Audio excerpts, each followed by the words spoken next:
Apa kabar, Pak? Puji Tuhan, sehat Pak. Oh, puji Tuhan, haleluya. Ya, itu janggutnya sudah mulai Haleluya. subur lagi. Janggutnya sudah subur lagi itu, Pak. Iya. Iya, iya, iya, iya. Apa masih terkenang di masa-masa lalu nih, Pak? Apa bagaimana nih? Sampai Pelihara hari janggut, ini tidak ada jenggot. lagi Pak. Loh, tidak ada lagi ya? Sudah sepenuhnya Janggut saya, Tuhan Yesus. iya kalau janggut sih nggak ada hubungan. Iya kalau janggut saya sih nggak ada hubungannya dengan masa lalu sih. Tapi lebih pada Oh, urapan Pak. oh, bak urapan di kepala Harun yang menetes sampai ke janggut ya. Luar biasa. Ini memang kalau Amin. sudah Amin. kalau sudah jadi pendeta ini memang luar biasa nih. Ya, perkataan itu bisa dibawa ke firman semua. Puji Tuhan. Ya, puji Tuhan ya. Puji Ya, Tuhan ya. Pak Yusuf. Oke, oke, oke. Gimana situasi? Baik-baik ya, Pak?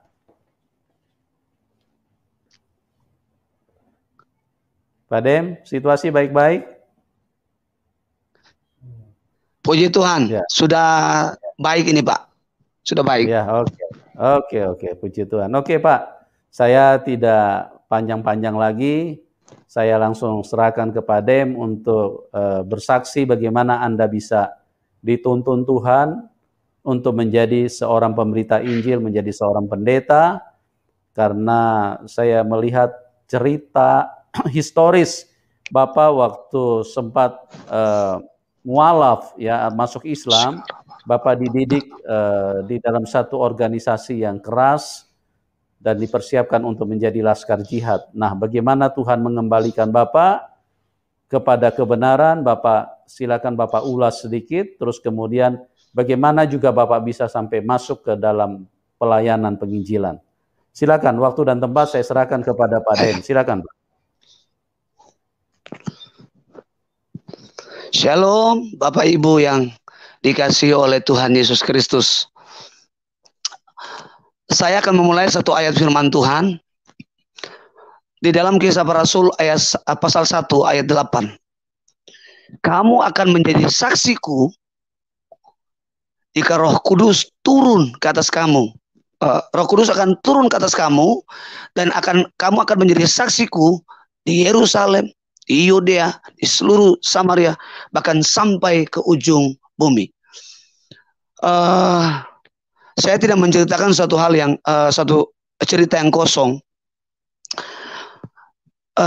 Seperti yang sudah pernah saya ceritakan bahwa setelah saya mendalami lebih dalam tentang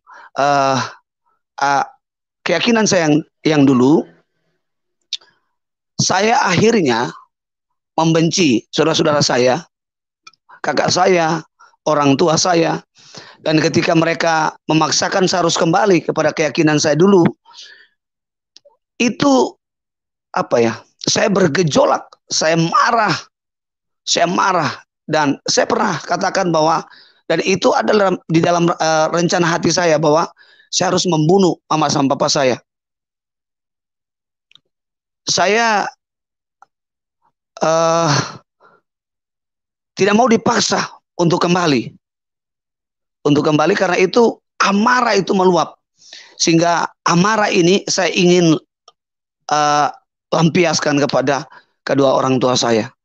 Tapi di saat itulah yang saya pernah cerita, di mana ketika saya sholat subuh 3 kali berturut-turut di sebelah kiri jendela di mana saya sholat, di situ ada mahkota duri yang ada di kepala Tuhan Yesus itu kelihatan, nampak kepada saya 3 kali berturut-turut.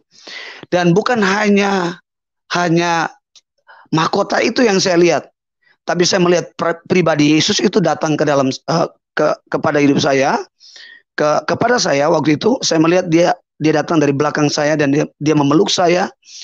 Saya merasakan betapa hangatnya, merasakan malam itu damainya hidup saya, yang tadinya amarah saya meluap-luap. Saya ingin hajar orang tua saya karena mereka memaksakan harus saya kembali kepada keyakinan semula. Bahkan kakak saya berkali-kali dia telepon, saya ancam. Saya bilang kalau kamu melakukan itu, saya akan bunuh kamu. Herannya kakak saya ini tidak pernah mengalah, dan tidak pernah takut dengan ancaman saya. Beberapa hari yang lalu saya tidak menceritakan hal ini. Kakak saya itu sama mama saya punya upayanya begini. Jadi mama saya itu setiap minggu kalau ibadah itu dia selalu membawa persembahan. Persembahan dia berikan kepada pendeta dan dia hanya minta satu doa. Doanya begini. Supaya anak saya ini dipulihkan, dia bertobat dan dia kembali kepada keyakinan Kristen. Dan mama saya tidak hanya membawa persembahan setiap minggu, dia menaruh foto di dadanya. Dan setiap hari dia, karena orang daerah ya, jadi dia hanya memperkatakan dalam bahasa daerah. Dia berdoa. Doanya begini Bapak Ibu. Doanya, Tuhan dengarkan doa saya supaya anak saya ini jadi pendeta. Jadi mama ini berdoanya tidak terlalu panjang. Dia hanya memperkatakan dari mulutnya sambil memegang foto saya itu di dadanya. Jadi fotonya diisi di dalam bajunya, di bagian dada ini. Dan setiap hari pergi kemanapun dia bawa foto itu dan mendoakan. Nah, singkat cerita, akhirnya kakak saya ini datang mengambil saya waktu itu di pesantren dan dibawa pulang. Waktu itu marah. Saya nggak lagi ada marah karena saya sudah mengalami perjumpaan waktu itu. Saya sudah mengalami jamahan Tuhan di mana Yesus waktu itu saya beberapa jam rebah. Kemudian saya melihat tangan Yesus itu diulurkan kepada saya dan ia mengatakan bangun. Dan saya mendengarkan itu. Yohanes 14 ayat 6 itu. Ya. Dan ketika itu saya bangkit. Saya bangun dan sepanjang minggu itu saya menangis. Saya menangis seperti anak kecil. Saya menangis. Saya nggak tahu masalah saya apa. Saya menangis. Dan saya tahu bahwa itu adalah jamahan daripada Roh Kudus. Tuhan tidak hanya menjumpai saya malam itu di tempat di mana saya sholat. Tetapi ketika saya keluar pun dari pesantren, ketika saya berdoa, setiap kali berdoa, jam 1 malam, jam 2 malam, saya melihat Tuhan Yesus itu datang. Dia menguatkan saya, bahkan lagu-lagu yang dulu waktu sekolah minggu saya sudah lupa. Itu mulai diingatkan kembali. Lagu-lagu seperti ini. Saya mau ikut Yesus sampai selama-lamanya. Ada lagu lagi Yesus kawan yang sejati. Banyak sekali. Dan malam itu saya menyanyi. Itu berlinang air mata. Saya menangis. Dan sambil menyanyi. Bapak Ibu yang dikasihi dan diberkati oleh Tuhan. Memang ketika waktu saya sudah ada dalam kekristenan. Saya masih dikuasai oleh kekhawatiran, ketakutan, karena melihat orang tua saya, jujurnya mereka bukan pejabat, bukan pegawai negeri. Papa saya adalah seorang pekerja waktu itu, ngangkat-ngangkat sampah.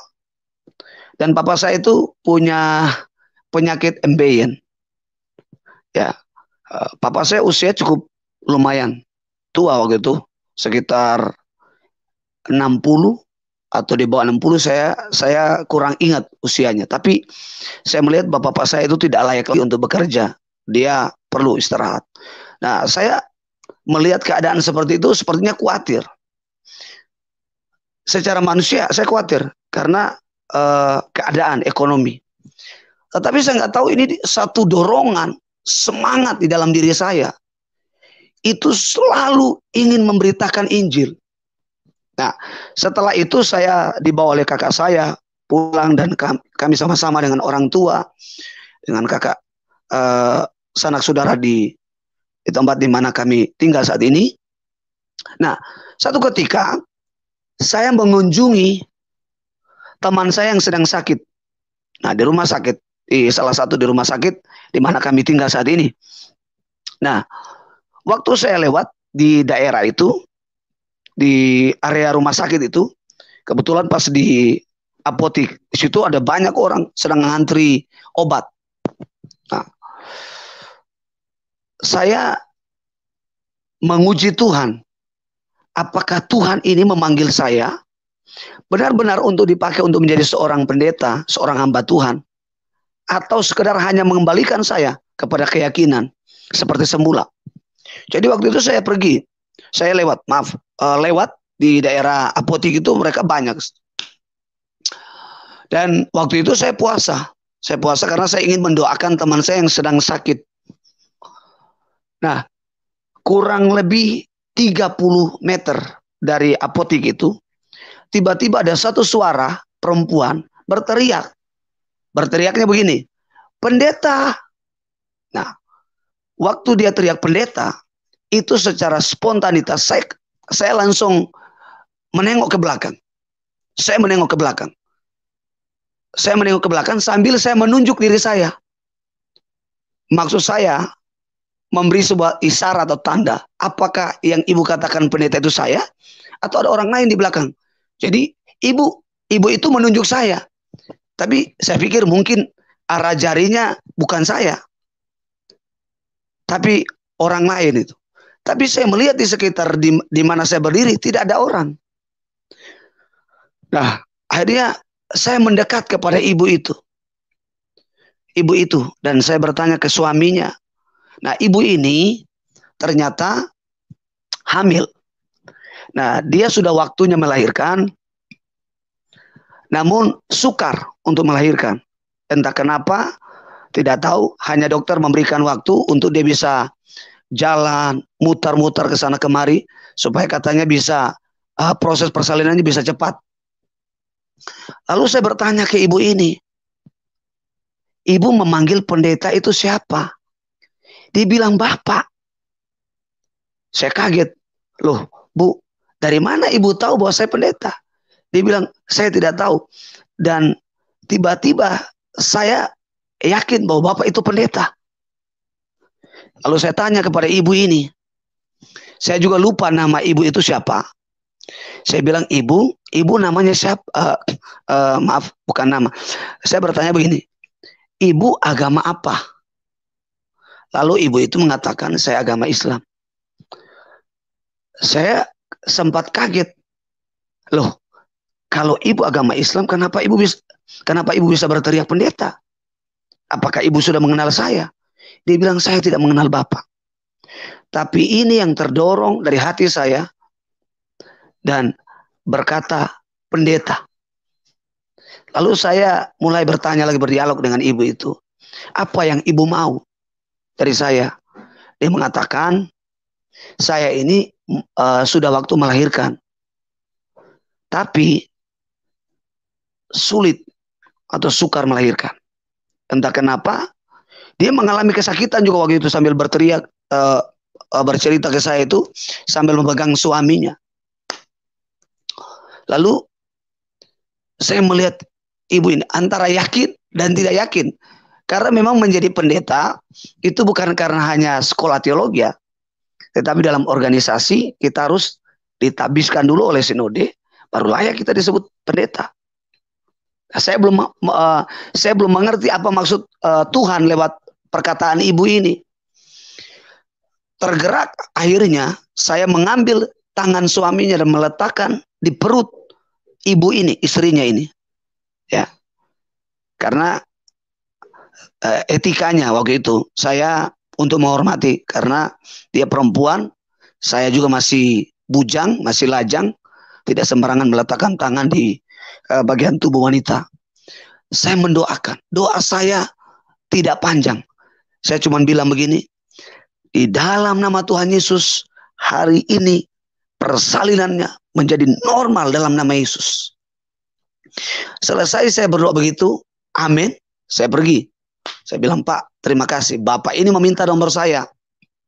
Nah, minta nomor saya pergi.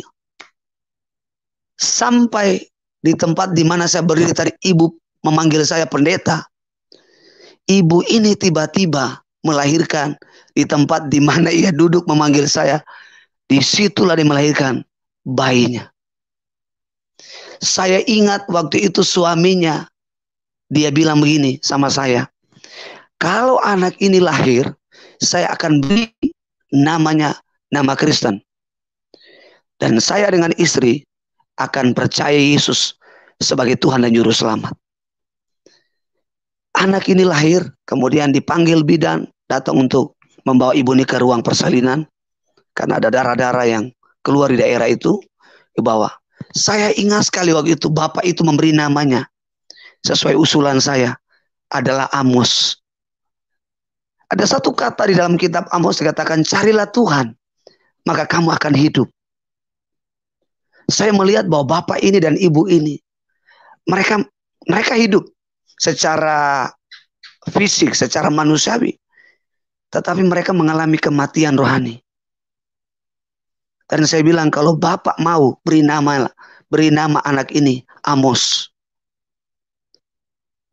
Dan akhirnya dia mengiyakan, saya mengurapi anak itu, dan saya mendoakan anak itu, saya pulang.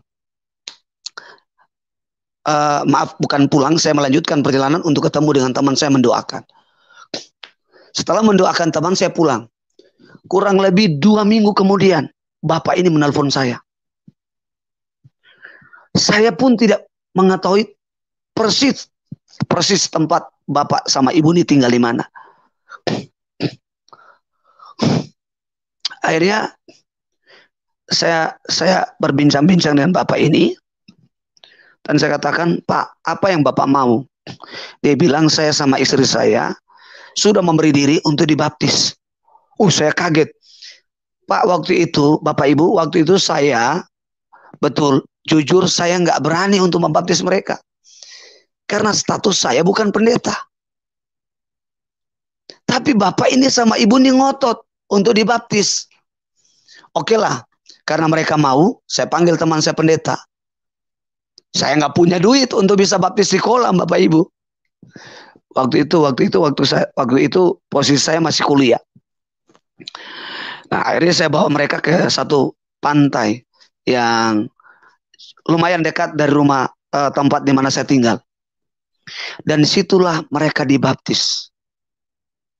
Mereka dibaptis, setelah dibaptis, mereka belajar Kristen sungguh-sungguh, mereka beriman sungguh-sungguh. Terakhir saya dengar mereka sudah jadi hamba Tuhan. Mereka sudah jadi hamba Tuhan, kalau tidak salah di daerah Ambon atau Maluku Utara. Ya. Terakhir sekali kalau tidak salah 15 tahun atau 10 tahun yang lalu, 10 tahun yang lalu. Saya sempat ketemu di dalam satu kebaktian, dan di situ saya sebagai undangan berkhotbah. Dan ibu ini dan bapak ini sambil menunjuk saya. Saya waktu itu di dalam keadaan di dalam posisi berdiri berapi-api berkhotbah kepada jemaat, sempat jadi dingin karena melihat kepada bapak ini yang menunjuk saya. Setelah khotbah, saya bertanya ke bapak ini sama ibu. Lalu mereka katakan, Pak, Bapak sudah lupa, tidak ingat lagi. Saya bilang, saya nggak ingat lagi. Waktu itu rumah sakit, saya bersalin, saya melahirkan sukar. Tiba-tiba Bapak lewat, saya memanggil Bapak pendeta. Bapak mendoakan saya, Bapak tumpangkan tangan lewat tangan suami saya ke perut ini. Kemudian saya akhirnya mengalami kelahiran di tempat di mana saya antri obat di apotek. Lalu saya ingat, oh iya. Lalu saya katakan, Ibu sekarang di mana? Puji Tuhan, Pak. Kami sudah jadi hamba Tuhan dengan bersama suami. Anak-anak kami sudah kuliah. Jadi waktu itu saya ketemukan anak mereka Yang saya tahu cuma satu. Ternyata ada beberapa anak selain anak yang melahirkan di apotik itu. Mereka sudah kuliah dan mereka juga ada yang jadi hamba Tuhan. Saya waktu mendengar itu saya begitu senangnya luar biasa. Senangnya luar biasa. Ya, luar biasa. Dari situlah saya mengerti bahwa pendeta itu, ya, pengertian pendeta itu secara organisasi memang harus ditabiskan.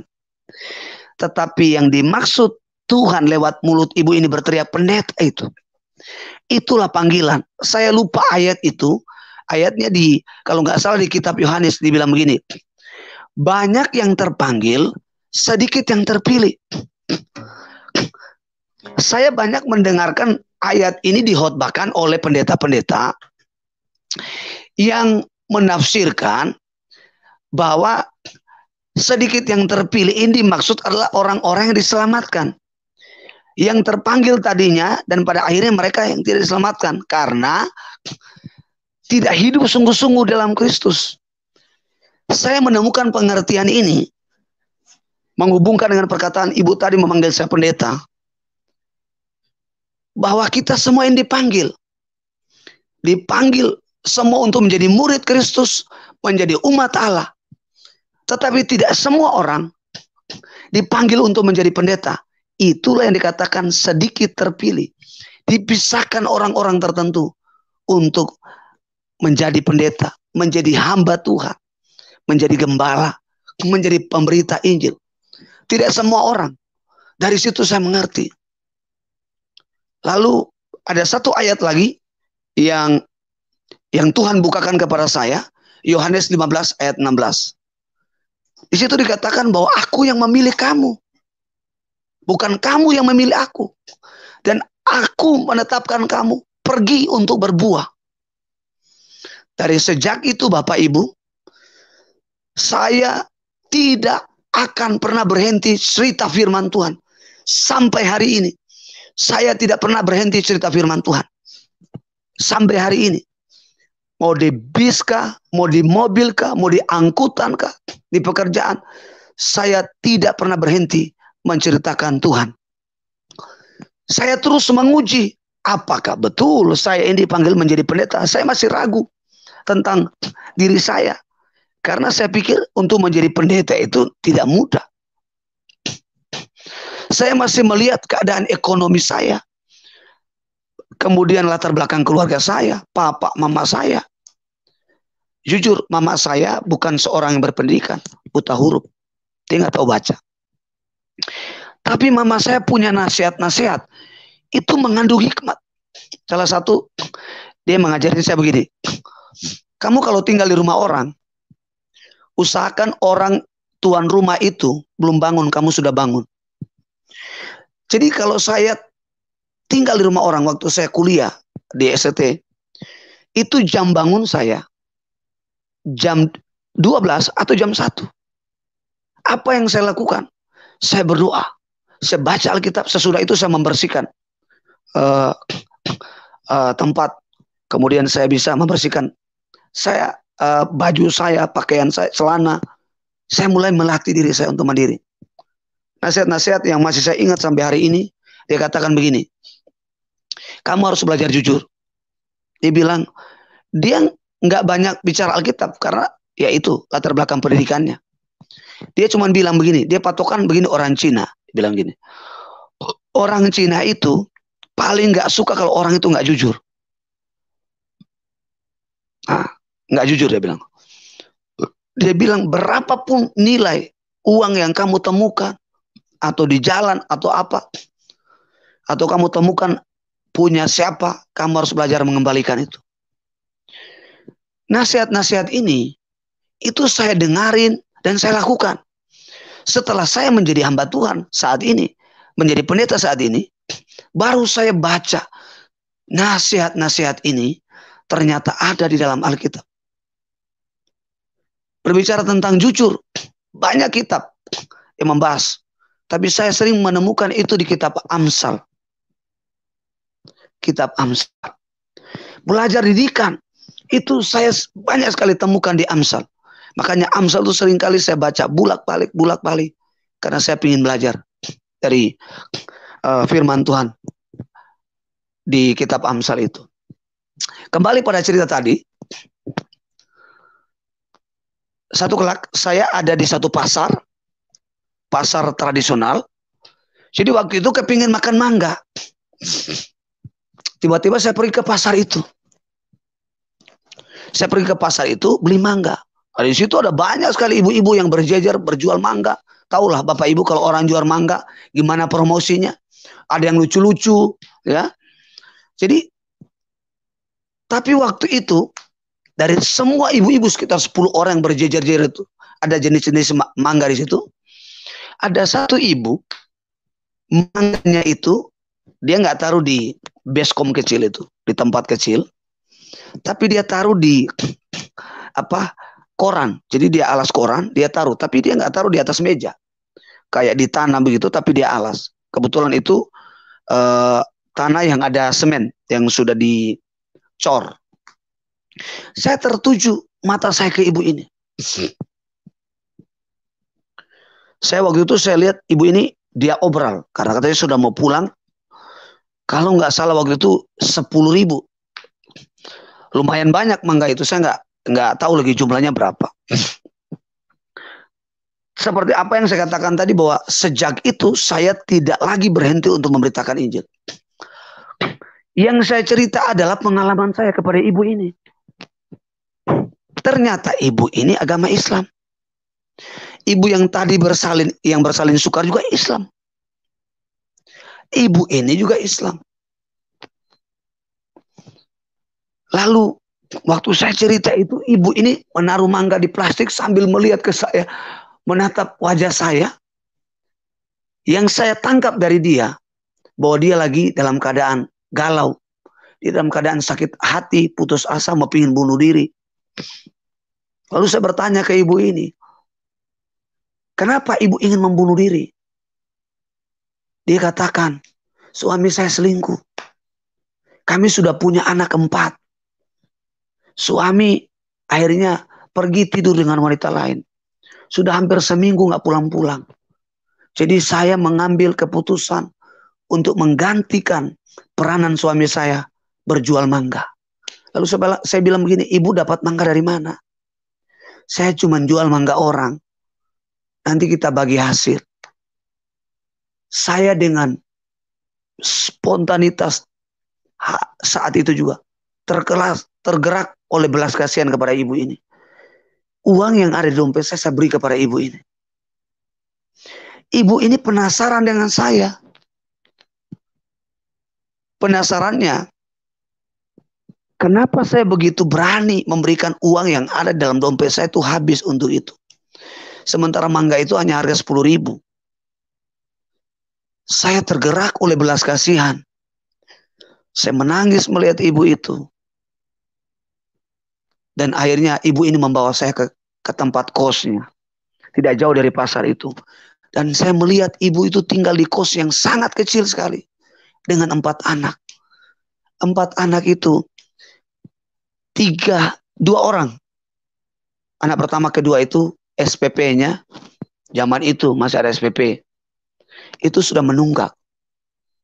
Ya ada juga buku yang belum dibayar. Ibu ini saya melihat putus asa. Dia nggak punya harapan lagi. Dia nggak punya harapan lagi hidup. Waktu itu saya hanya menawarkan dia, Bu. Saya Kristen, Bu. Saya bukan pendeta. Saya hanya anak Tuhan. Kalau ibu mau, saya menawarkan kepada ibu. Yang bisa memulihkan ibu, yang bisa memulihkan suami ibu, hanya satu pribadi. Waktu saya bilang begitu, dia itu kayak orang bangkit. Dia kayak tadinya kecewa, lemas, putus asa. Itu kayak ada satu kekuatan itu masuk ke dalam tubuhnya. Dan dia bangkit, dia lihat saya. Dan dia bilang, Pak, saya mau. Siapa itu? Dan saya bilang, namanya Yesus Kristus. Waktu saya bilang begitu, dia sempat down. Sempat down dan dia sempat diam. Dia sempat diam. Dan saya bilang, bagaimana ibu?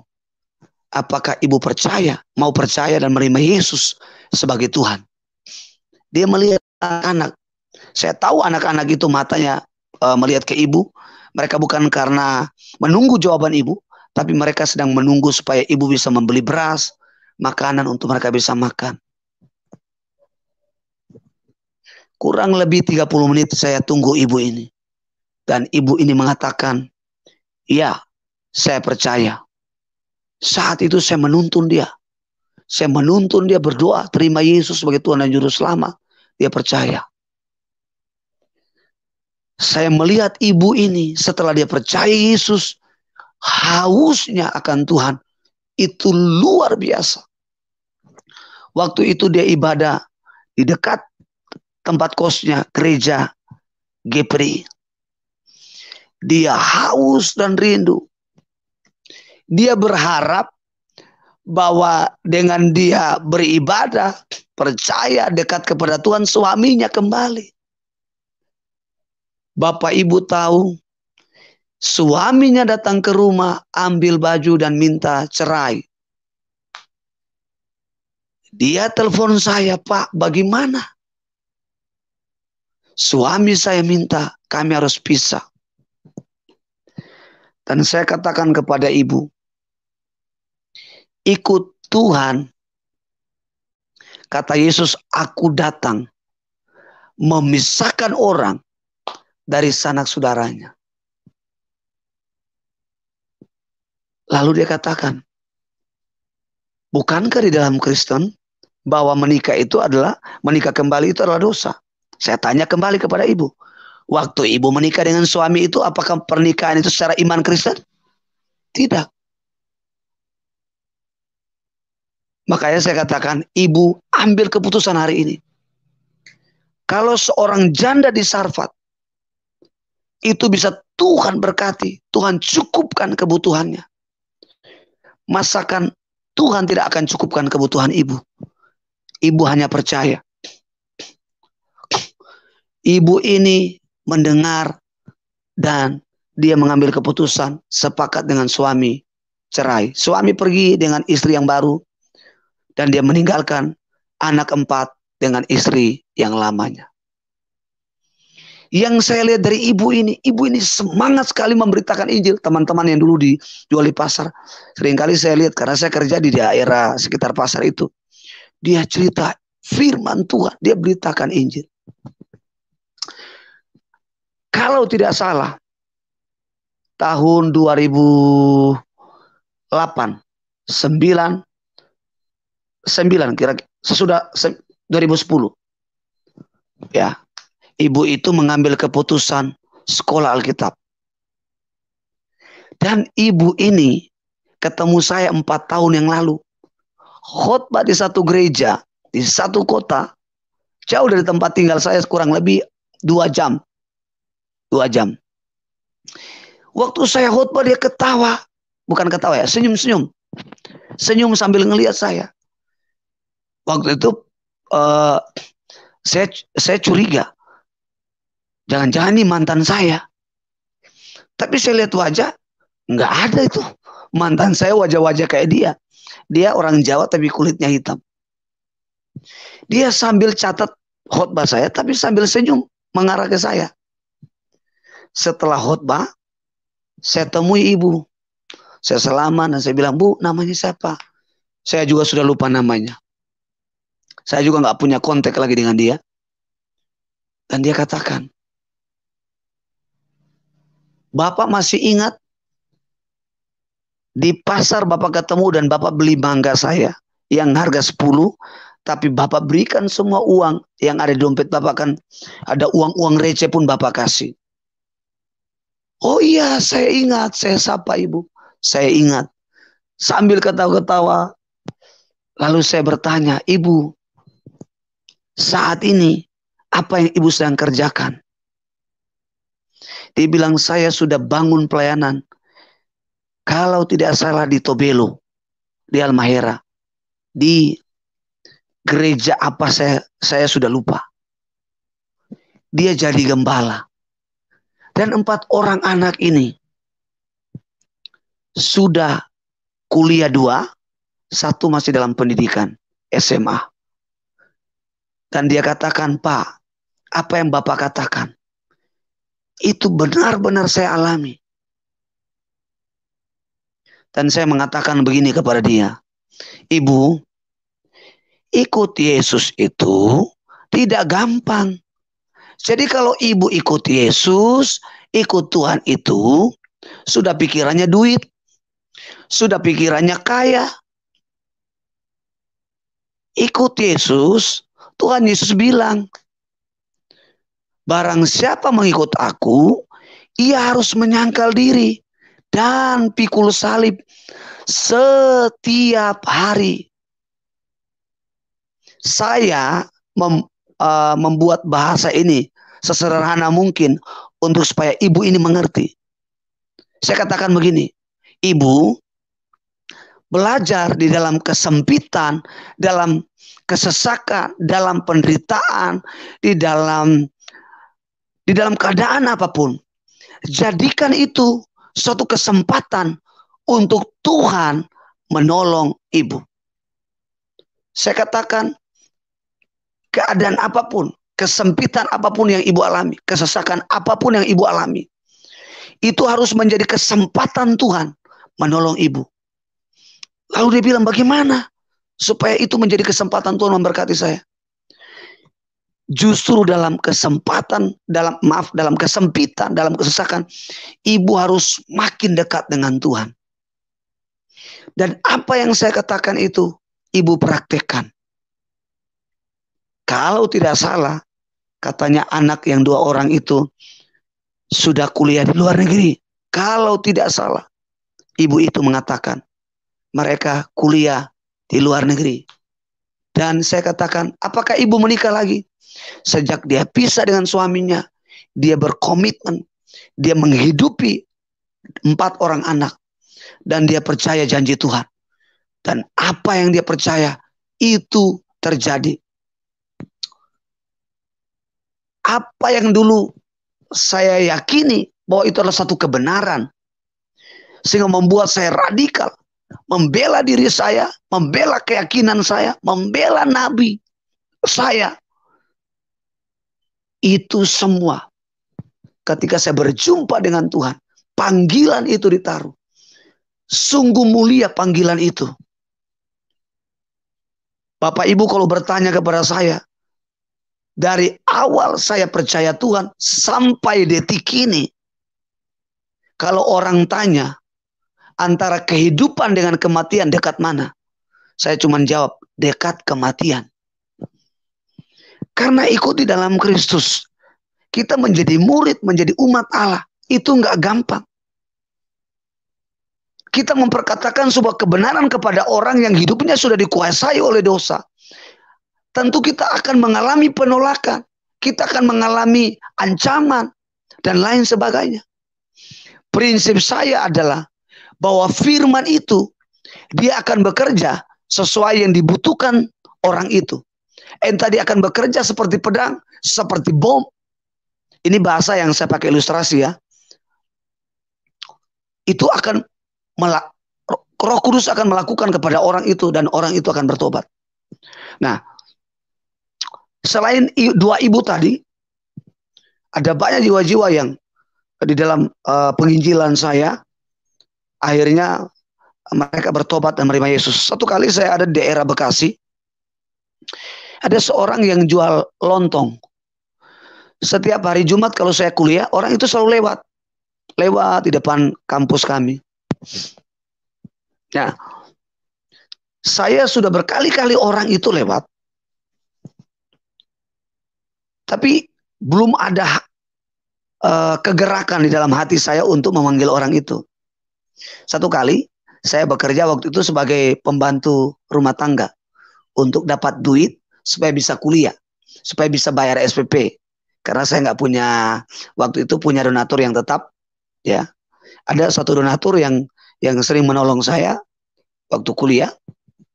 Nah, tiba-tiba saya panggil, waktu itu saya terima gaji kalau nggak salah 175.000 1 bulan. Saya panggil orang itu. Ya, orang itu, kemudian saya bilang, ini berapa semua lontong kamu ini? Sekian, sama krepenya. Saya beli semua. Lalu saya panggil teman-teman, saya bilang saya traktir, saya kasih makan.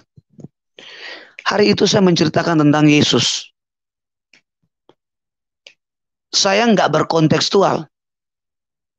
Saya beritakan terus terang bahwa Yesus adalah juru selamat. Dia penyelamat. Dia kan orang Jawa, jadi kalau ngobrolnya kan medok. Jadi kalau orang medok itu saya kadang mesti mendekatkan telinga saya ini kepada orang itu untuk bisa mengerti apa maksudnya ini. Lalu dia bilang, Mas, saya ini susah cari duit, cari kerja susah. Pokoknya hidupnya setengah mati katanya. Lalu saya bilang begini, kalau kamu mau nih, hari Jumat, habis kami kuliah sore, itu kami ada kebaktian. Kalau kamu mau, kamu datang. Dia bilang, oke Mas, saya sudah pernah dengar katanya. Dia katanya, saya sudah pernah dengar bahwa Yesus itu di dalam Al-Quran Isa Al-Masih. Nah, saya kan nggak tahu apa maksudnya yang dimaksud itu. Tapi yang saya beritakan adalah Yesus Kristus adalah juru selamat. Dia Tuhan. Hari Jumat dia datang. Akhirnya ikut komsel ibadah itu. Dan malam itu kami mendoakan dia terima Yesus. Bapak ibu tahu, dia pulang beritahu kakaknya, mamanya. Besok pagi mereka datang cari saya. Mereka cari, ngancam saya, mau dibunuh. Jujur, waktu itu saya sudah ditangkap mereka. Saya diancam. Mau dilakukan hal-hal yang kekerasan. Mau dibunuh. Bapak ibu waktu itu nggak ada ketakutan di dalam hidup saya. Yang muncul keyakinan di dalam hati saya begini. Kalau hidup saya ini Tuhan yang menciptakan. Sekalipun kepala ini berpisah dari tubuh ini. Kalau Tuhan belum kehendaki, saya tidak akan mati. Itu yang saya bilang. Di dalam hati saya. Saya ditahan oleh kakak iparnya. Kemudian sama orang tuanya, sama kakaknya. Dari si penjual kelontong ini. Lalu saya bertanya. Saya bilang begini. Coba tanyakan ke adik kamu. Kalau saya paksa dia untuk menerima Yesus. Dia mungkin juga takut. Tapi dia nggak berbohong waktu itu dia jawab. Dia bilang iya bu, Kak. Saya bukan dipaksa sama mas ini. Saya percaya dan saya melihat. Saya melihat bahwa Tuhan mereka itu adalah Tuhan yang real. Tuhan itu ada. Sekalipun nggak bisa dilihat dengan mata. Tapi setelah saya percaya Yesus. Hidup saya yang tadinya mengalami kekeringan. Itu jadi penuh sukacita, semangat saya berjualan. Bahkan waktu itu dia sempat menjadi karyawan di teman saya jual ketoprak. Saya waktu itu melihat kakak ini sama ipar orang tuanya itu tiba-tiba rebah. Di samping saya dan di belakang saya. Mereka rebah. Saya tidak tahu bahwa itu pukulan Tuhan atau apa. Yang saya tahu bahwa itu adalah jamahan Roh Kudus. Mereka itu rebah dan nangis pagi itu. Dan mereka satu keluarga menyerahkan diri percaya Yesus. Bapak Ibu mungkin ingat kisah Zakheus. Ketika Yesus masuk di Yeriko, ada seorang yang postur tubuhnya beda dengan teman-teman yang lain. Karena dia nggak bisa melihat Yesus karena dikerumunin oleh banyak orang. Dia naik di atas pohon dan melihat Yesus. Lalu Yesus melihat Zakheus dan Yesus memanggil Zakheus turun.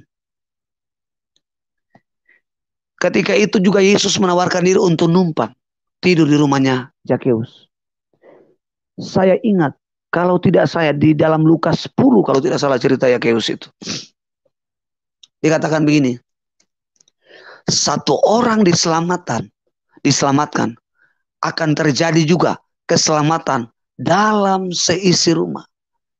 Dan apa yang saya lihat yang ada dengan si penjual lontong ini dengan keluarganya itu. Firman Tuhan yang dikatakan kepada Zakheus terjadi atas keluarga ini. Dan si penjual kelontong ini saat ini sudah jadi pendeta. Saya yang memberitakan kepada dia belum jadi pendeta. Mereka yang sudah percaya sudah jadi pendeta. Bapak Ibu mungkin ingat ada ayat firman Tuhan mengatakan begini, yang terkemuka akan menjadi yang terkebelakang. Maksudnya, belum tentu orang yang sudah Kristen akan tetap posisinya terkemuka. Justru orang-orang seperti 3 orang yang saya ceritakan ini akan menjadi terkemuka daripada kita. Dan posisi kita yang terkemuka akan bisa menjadi yang terkebelakang. Semangat inilah yang mendorong. Saya pulang dari Bekasi, pelayanan saya pulang ke kampung halaman. Nah, waktu itu saya hanya menjadi seorang jemaat biasa di sidang jemaat Allah di tempat di mana saya tinggal waktu itu.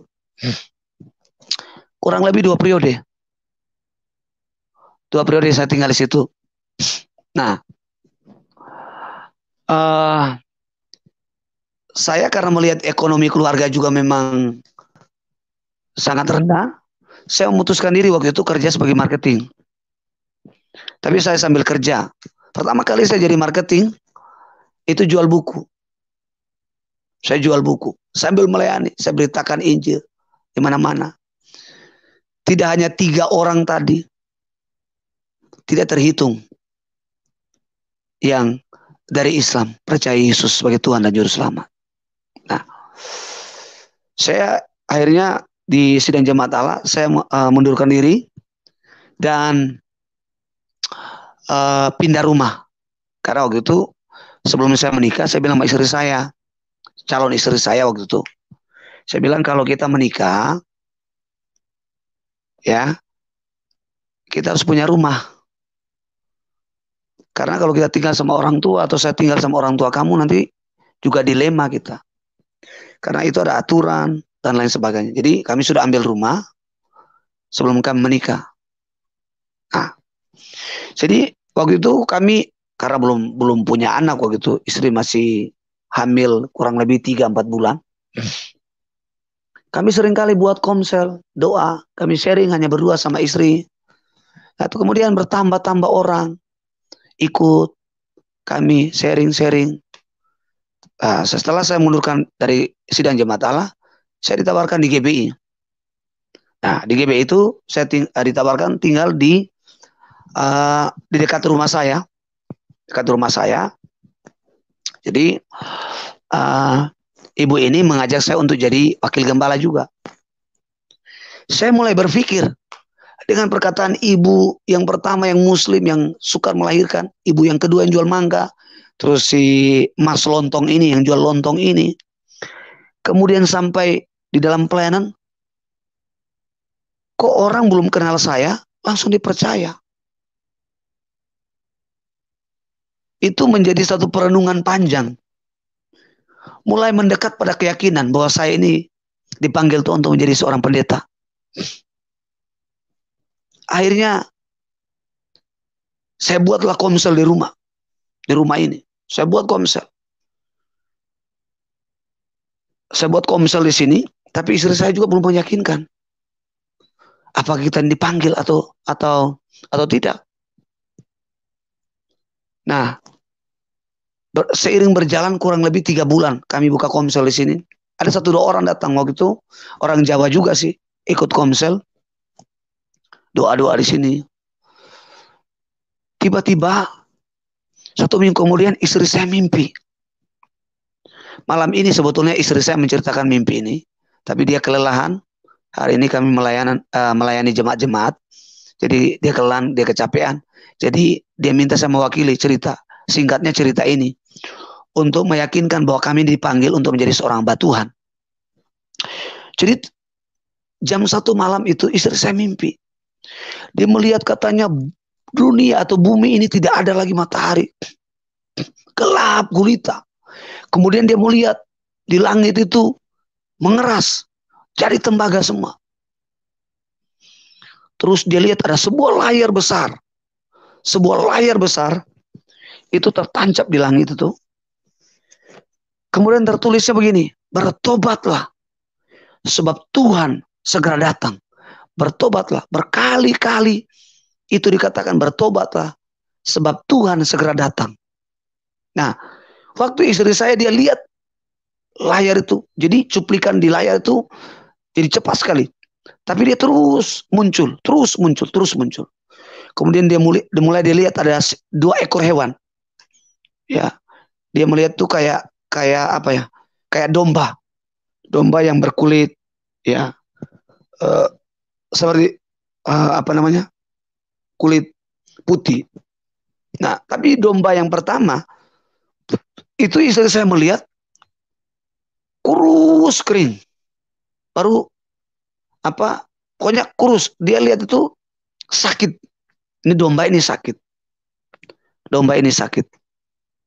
Lalu domba yang kedua itu dilihat gemuk. Domba itu gemuk. Nah, terus dari penglihatan di dalam mimpi itu, kemudian Tuhan bawa. Katanya di rumah depan mereka, di rumah orang tua itu, kamar depan orang tua mereka itu katanya hujan dari langit itu lebat sekali, tercurah di kamar depan itu. Baru hujan itu airnya jernih sekali. Pokoknya air itu tertumpah sampai meluap-luap.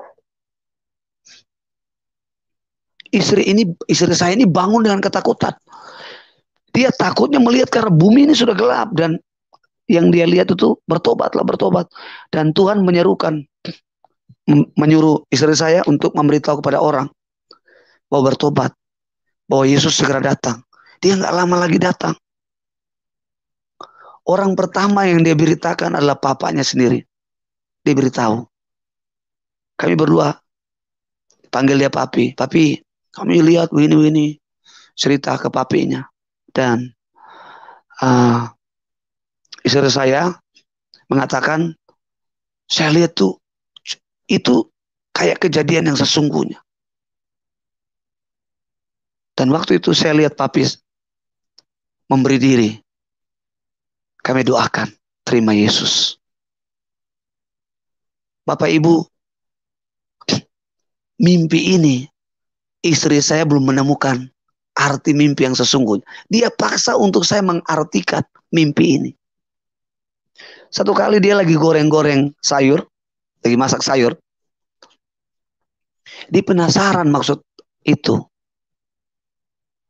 Lalu dia katakan ke saya, tadi waktu saya lagi masak, itu Tuhan memberikan saya hikmat dan memberi pengertian bahwa kita ini dipanggil untuk melayani jiwa-jiwa. Itu domba yang pertama itu adalah jiwa-jiwa yang sakit, jiwa-jiwa yang sedang menderita, jiwa-jiwa yang belum diselamatkan. Tuhan mau mereka itu dipulihkan dan diselamatkan. Dan mereka menjadi seperti domba yang kedua, gemuk. Istri saya sudah yakin bahwa kami dipanggil untuk melayani Tuhan. Istri saya sudah yakin bahwa kami dipanggil untuk melayani Tuhan. Namun saya belum yakin. Belum yakin. Proses ini saya lewati. Saya lewati 1 tahun lagi. Saya lewati lagi 1 tahun lagi. 1 tahun, 2 tahun lagi saya lewati. Saya bekerja sebagai marketing. Saya ya udah kita jadi jemaat biasa aja, simpatisan. Tapi orang GB ini ngotot. Jangan Pak. Saya sudah mau ajukan ke ketua wilayah untuk Bapak ditabiskan sebagai PDM. PDM itu pendeta muda ya. Akhirnya saya waktu itu dengan berat hati. Mau nggak ya? Waktu itu ibu dan bapak itu melihat wajah saya sepertinya ragu. Sepertinya saya ragu. Gitu. Akhirnya nama saya tidak jadi diajukan. Kemudian istri saya bilang begini, ayo kita mulai melayani. Kita layani orang-orang di sini. Di rumah kami. Buat doa malam Jumat. Kami buat doa di sini. Penyembahan, saya mulai puasa, saya mulai uji Tuhan. Betul nggak? Oh saya dipanggil Tuhan.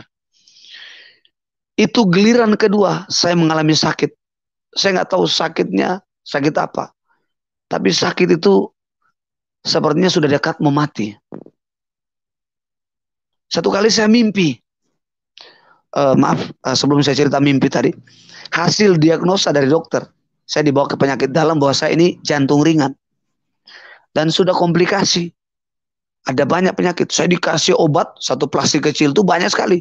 Jadi kalau sekali minum, itu sekitar 7 butir obat saya minum. Jadi kalau habis minum itu reaksi obat itu saya langsung tidur. Entah kenapa, hati saya itu sepertinya menolak untuk minum obat lagi. Untuk tidak mau lagi minum obat. Dan akhirnya, saya tidak minum obat lagi. Nah, waktu itu saya mimpi. Malam saya mimpi. Ya, saya mimpi, katanya saya berdiri di satu gereja yang besar. Terus saya khotbah. Gerejanya besar sekali, besar sekali. Saya melihat tuh di di atasnya itu ada, itu gereja itu lampu downlight semua dan mewah sekali gereja itu. Kemudian saya berdiri, baju hitam, celana hitam, saya berkhotbah, pimpin sebuah KKR di gereja itu yang besar. Tapi anehnya di dalam mimpi itu posisi saya itu bukan sebagai undangan, tapi saya itu sebagai hamba Tuhan di gereja itu. Saya berkhotbah, katanya banyak sekali mereka datang didoakan. Dan mereka itu mengalami jamahan Tuhan. Nah, waktu saya khotbah itu, karena memang waktu saya mimpi itu, karena mimpi itu kan reaksinya kan saya juga bahasa tubuh dalam mimpi itu kayak berkhotbah. Jadi istri saya melihat ini orang apa ngigo atau apa gitu. Jadi saya teriak-teriak haleluya di dalam mimpi itu. Jadi istri saya menutup mulut saya begini. Nah, waktu menutup mulut saya itu, saya sadar dari tidur itu. Saya melihat istri. Saya melihat istri. Waktu saya melihat istri saya itu, bukan wajah istri saya. Itu istri saya itu wajahnya penuh kemuliaan. Dan saya melihat bukan istri, tapi malaikat. Saya lihat istri saya itu bukan istri, tapi malaikat. Penuhnya, mukanya bercahaya penuh kemuliaan. Malam itu Bapak Ibu, saya nggak percaya. Tapi malam itu saya percaya. Malam itu dokter di atas segala dokter. Tuhan Yesus menyembuhkan penyakit saya. Saya pernah ditawarkan oleh saudara-saudara saya untuk pergi ke dukun, untuk berobat, supaya penyakit saya sembuh. Karena saya sudah menghabiskan uang untuk pergi ke berobat, tapi nggak ada hasilnya. Malam itu saya disembuhkan di kamar depan saya. Saya menangis di situ. Saya nggak mengalami lagi kesesakan, sesak nafas. Saya nggak alami lagi sesak rasa sakit di dada ini. Malam itu saya melihat tangan Tuhan itu menjamah saya. Menjamah saya malam itu. Dan mimpi saya itu mendorong saya untuk memberitakan Injil. Lewat penyakit ini, saya didorong untuk terus memberitakan.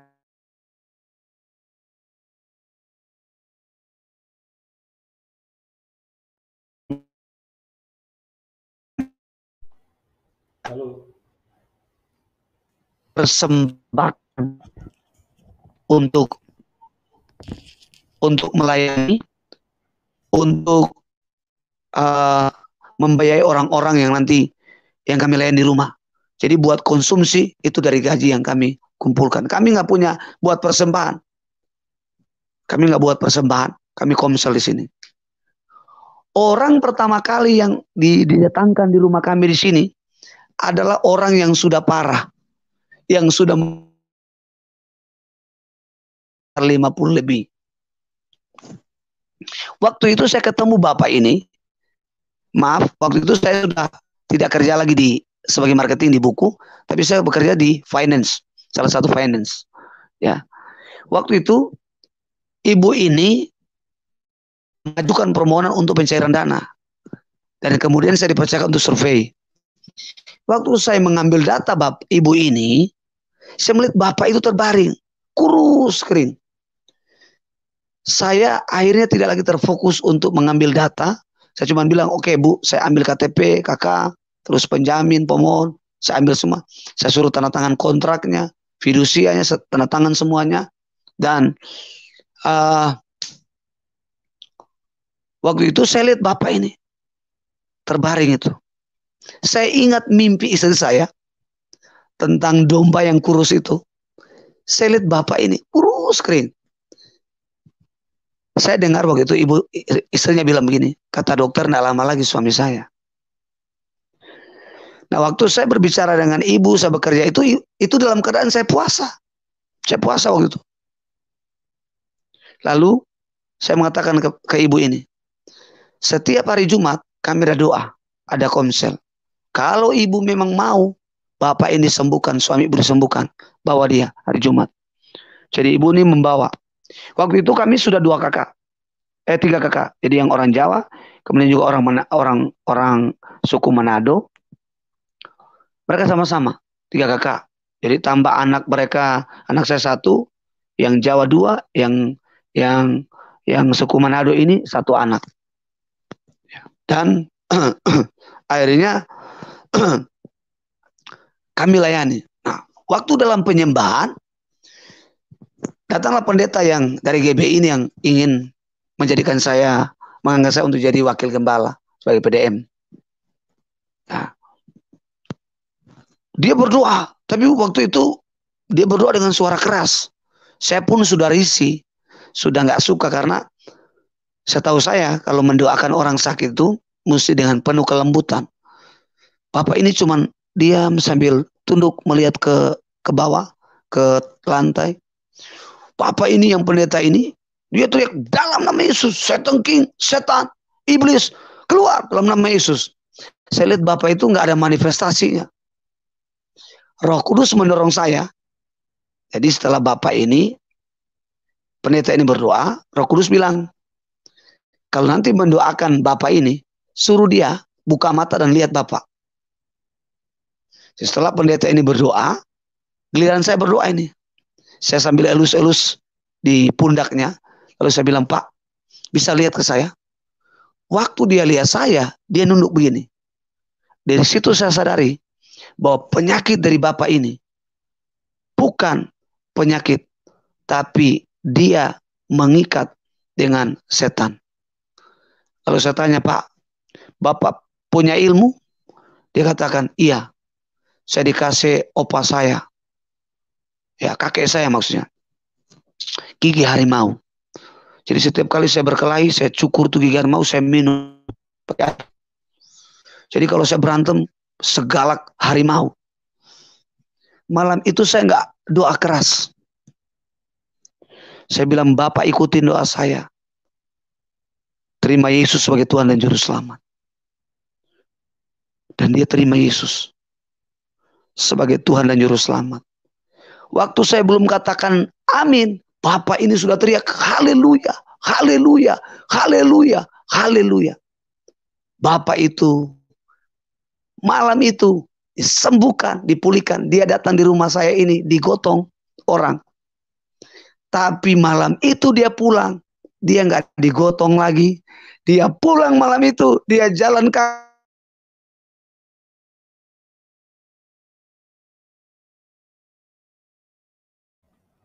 Ya, Pak Dem.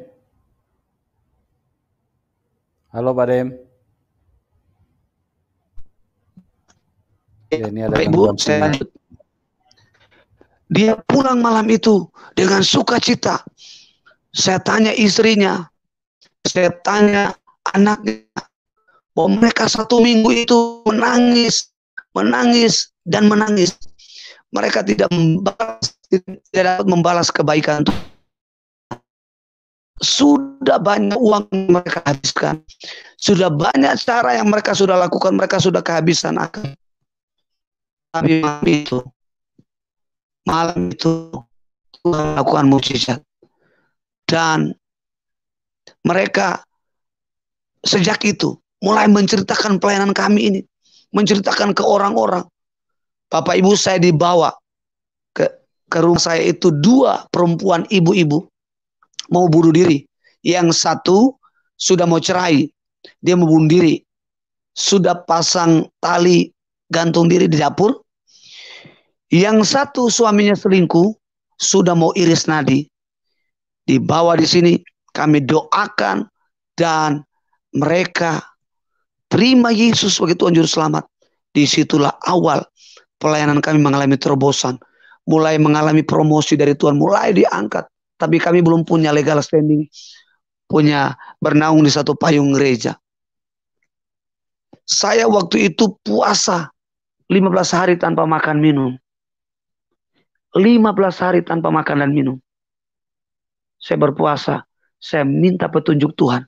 Bapak Ibu, jujur, saya ada kredit rumah, saya kredit motor, saya kredit kulkas waktu itu. Saya nggak punya gaji yang cukup untuk bisa bayar.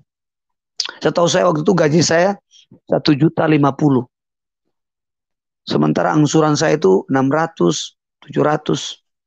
Dan waktu saya bergumul, Tuhan, kalau Tuhan panggil saya untuk menjadi hamba Tuhan, buktikan janji Tuhan dalam hidup saya.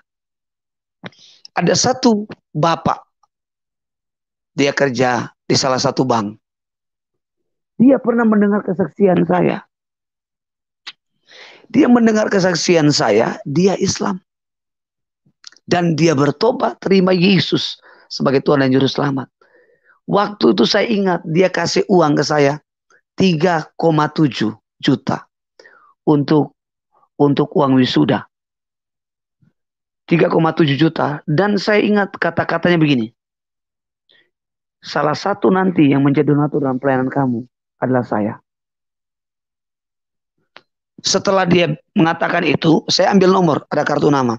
Tapi waktu itu saya punya handphone Motorola. Zaman itu, 2007. Saya punya handphone Motorola. Nah, saya nggak punya, apa namanya, Ibu, saya akhirnya nggak kontak lagi dengan bapak ini. Maaf, tadi saya agak sedikit lupa. Saya akhirnya pulang. Waktu itu saya pulang ke tempat tinggal dengan mama saya, orang tua di sini. Jadi saya bergumul rumah saya. Jadi rumah saya waktu itu menunggak sekitar 4 bulan. Rumah saya 1 juta bayar setiap bulan. Nah, waktu saya bergumul puasa 15 hari itu bergumul. Saya berdoa. Kadang saya sudah berdoa tiarap, saya sudah berdoa, pokoknya banyak cara saya berdoa. Tiba-tiba bapak ini mendapatkan nomor dari teman saya dan menghubungi saya. Dia bilang, apakah kabar kamu saat ini seperti apa? Saya bilang, kabar saya baik. Terus dia bilang, apa yang bisa saya bantu di ini? Dengan spontan saya bilang, Pak, saya lagi bergumul untuk rumah saya bisa ada yang bayar tunggakannya. Langsung dia katakan, segera kirim nomor rekening, saya akan bayar rumah kamu sampai lunas. Dia katakan demikian, rumah saya sampai lunas. Lalu dia katakan, apa yang kamu lakukan saat ini? Dia bilang, saya melayani Tuhan. Terus dia bilang, kamu sudah punya kursi, kamu sudah punya? Saya bilang, belum. Yang saya lagi butuhkan sekarang untuk buat beli karpet untuk bisa duduk di lantai, ya, dan punya 1 unit gitar. Akhirnya bapak ini kirim uang ke saya. Waktu itu dia kirim uang 1 juta. Saya pergi cari gitar di kota, nggak dapat yang harga 1 juta. Semua harganya tinggi. Terus saya pergi di Gramedia, saya dapat gitar, harganya diskon. Jadi harganya dari 1 juta lebih, 1.200.000, sisa 900 saya beli. Dan itu kami pakai untuk melayani komsel di sini. Nah, pergumulan saya untuk rumah sudah ditangani orang itu yang pernah mendengar kesaksian dan bertobat, menerima Yesus sebagai Tuhan dan Juru Selamat. Nah, dia akhirnya tidak kontak lagi dengan saya. Kami melayani terus. Jiwa-jiwa bertambah. Ibu yang 2 tadi yang bunuh diri nggak jadi bunuh diri. Suaminya pulih. Yang 1 cerai. Mereka pisah secara baik-baik. Tapi ibu ini nggak lagi melakukan hal-hal yang seperti tadi dia mau bunuh diri. Satu malam saya bermimpi. Ya, satu malam saya bermimpi. Tapi mimpi ini real lagi. Ini mimpi yang sangat nyata. Jadi di dalam mimpi itu ada suaranya berteriak begini. Bagaimana mereka bisa percaya kalau mereka kalau tidak ada orang yang memberitakan? Bagaimana mereka bisa memberitakan kalau tidak ada yang diutus?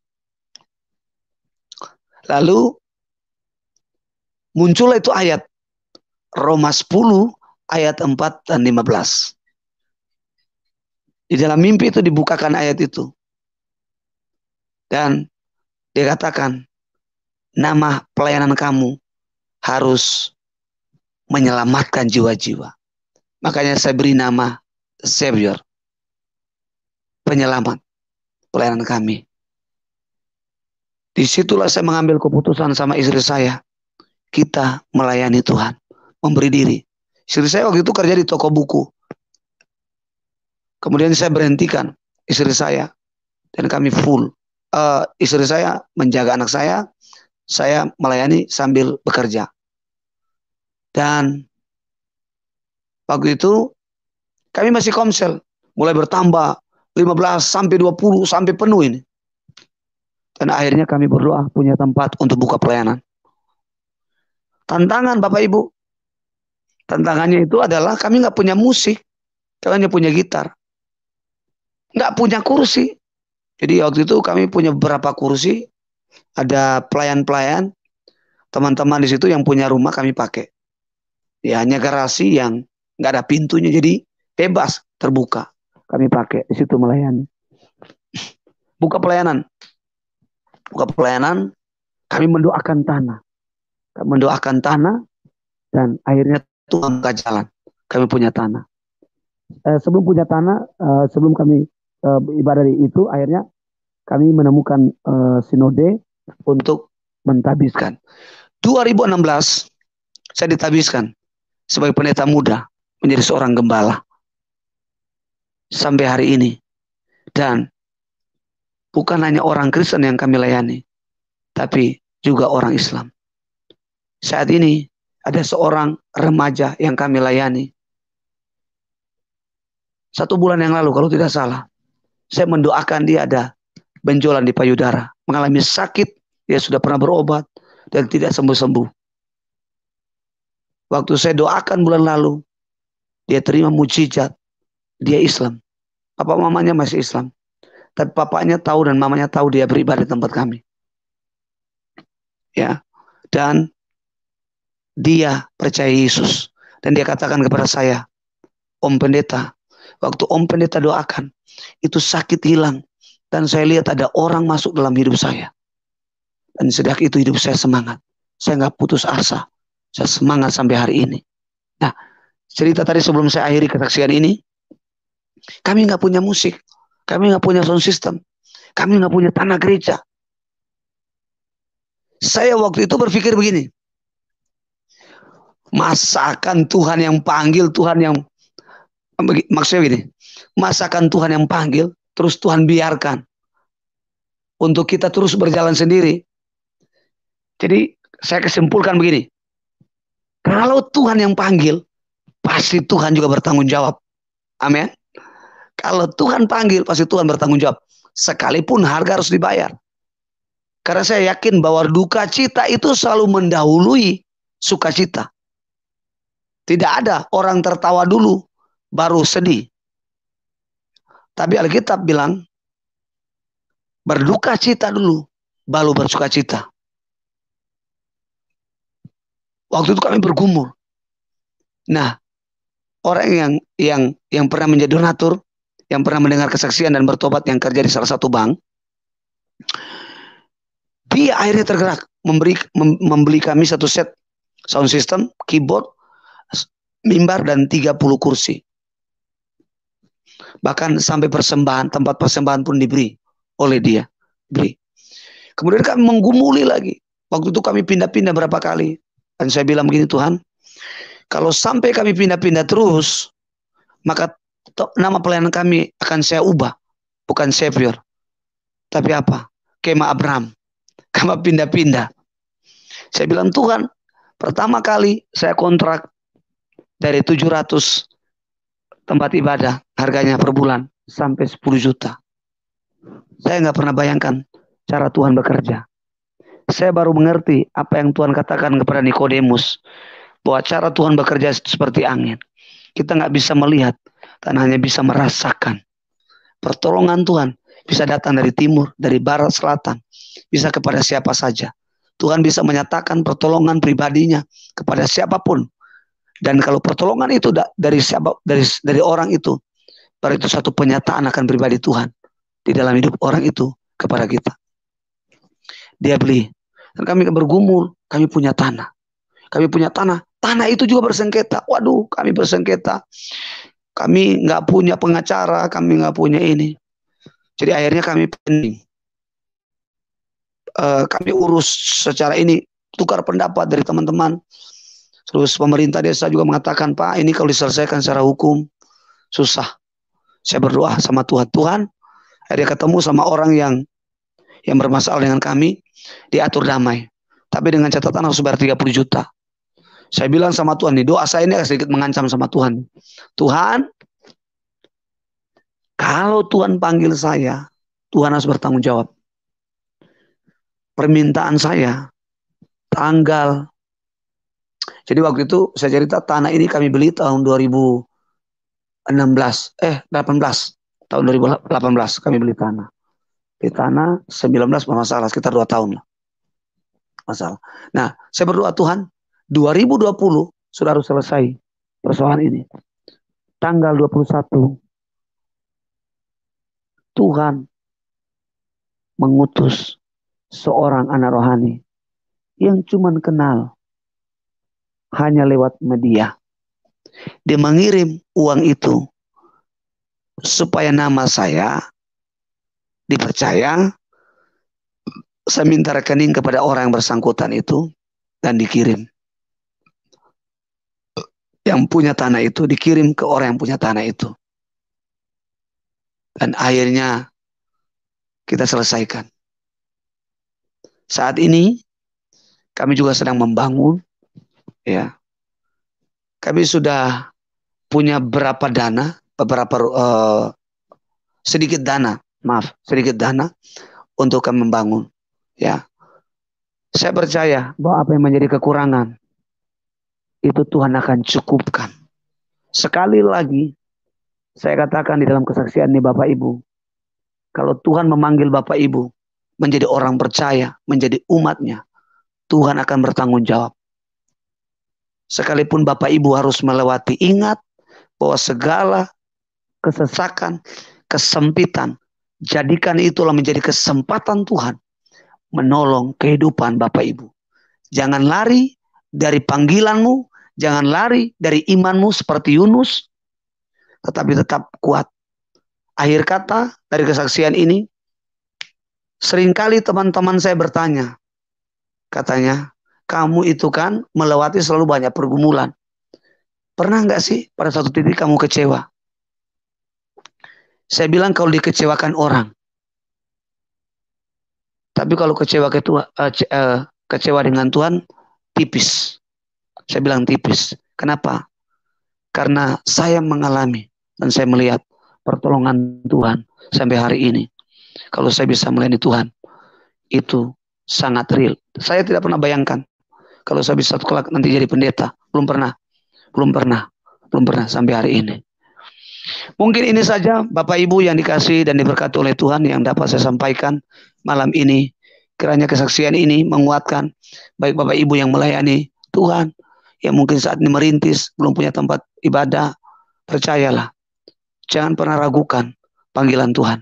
Kalau engkau dipanggil, percayalah bahwa Dia akan menuntun Bapak Ibu yang terpanggil untuk melayani Dia. Lakukanlah itu dengan segenap hati, jangan dengan sungut-sungut, tetapi bersyukurlah kepada Tuhan. Maka janji-janji Tuhan akan tergenapi, seperti janji Tuhan yang tertulis dalam Mazmur pasal 25 ayat 14. Kalau tidak salah, dikatakan Tuhan bergaul karib dengan orang yang takut akan Dia, dan perjanjiannya akan diberitahukan kepada mereka yang mengasihi Dia. Sekian dari saya. Tuhan Yesus memberkati kita semua. Shalom. Saya kembalikan kepada Pastor Yusuf Manubulu. Haleluya, luar biasa. Tuhan Yesus dahsyat. Haleluya, Pak. Yesus Amin. tidak ada duanya, karena Dia Tuhan yang benar, Dia Tuhan yang berkuasa, Dia Tuhan yang mengasihi, Dia Tuhan yang peduli. Dia datang untuk supaya kita semua bisa diselamatkan. Ya, puji Tuhan. Amin. Terima kasih Pak Dem atas kesaksian yang luar biasa. Itulah Tuhan yang benar saat seorang Demeling meninggalkan Tuhan. Tuhan tidak datang dengan marah-marah. Tuhan tidak datang dengan membalas dendam, atau Tuhan tidak datang untuk memprovokasi umat yang lain. Karena seorang Demeling sudah meninggalkan Tuhan Yesus, maka Tuhan datang dan marah-marah. Kurang ajar kamu. Kenapa kau tinggalkan aku? Ya, Tuhan datang dengan tempeleng sana, tempeleng sini. Tuhan Yesus itu Tuhan yang benar, Tuhan yang baik, Tuhan yang datang dan terus merangkul dan menginginkan setiap manusia diselamatkan. Itulah yang terjadi, dan tidak bisa dipungkiri semakin banyak orang yang mengalami kasih Tuhan, kuasa Tuhan. Setiap orang yang mau buka hati pasti akan bertemu dengan Tuhan yang benar. Tetapi banyak orang menolak Tuhan. Bahkan tanpa disadari, mereka menjadikan diri mereka Tuhan. Kok bisa begitu? Iya. Karena mereka merasa pikiran mereka benar. Sementara kebenaran firman Tuhan itu mereka anggap tidak benar. Nah, ini orang-orang yang seperti ini kan orang-orang yang lebih hebat dari Tuhan, orang-orang yang lebih pintar dari Tuhan. Orang-orang yang merasa lebih benar dari Tuhan. Dia merasa pikirannya yang benar. Kalau firman Tuhan itu tidak benar, masa iya sih Tuhan berkolor? Masa iya sih Tuhan digantung di palang pintu? Masa iya sih Tuhan lahir dari rahim manusia? Nah, ini orang yang merasa lebih pintar dari Tuhan, orang yang merasa lebih benar dari Tuhan. Ini kan konyol sekali. Ini orang-orang yang sangat berbahaya. Karena apa? Bukan berbahaya kepada kekristenannya, bukan. Tapi mereka adalah orang-orang yang terhilang, mereka adalah mangsa dari kuasa kegelapan, ya. Karena dengan pikiran mereka yang sudah dibodohi setan, mereka datang terus dengan argumentasi dan terus datang hanya untuk menyerang kebenaran itu sendiri. Bukan orang Kristen yang mereka serang, tapi kebenaran itu sendiri. Karena mereka ingin berkata, oh, Alkitab itu bukan firman Tuhan. Tuhan Yesus itu bukan Tuhan. Masa manusia kok dijadikan Tuhan? Nah, inilah orang-orang yang menentang Tuhan tapi tidak sadar. Orang-orang yang menentang Tuhan tapi tidak sadar.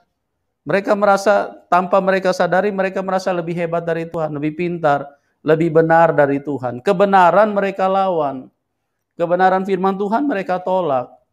Justru pikiran mereka yang sudah kacau balau, kebingungan, sudah tersesat kemana-mana, itulah yang mereka anggap benar. Oh, pikiranku yang benar, karena Tuhan tidak mungkin lahir dari rahim wanita. Tuhan tidak mungkin dipaku di kayu salib, tidak mungkin.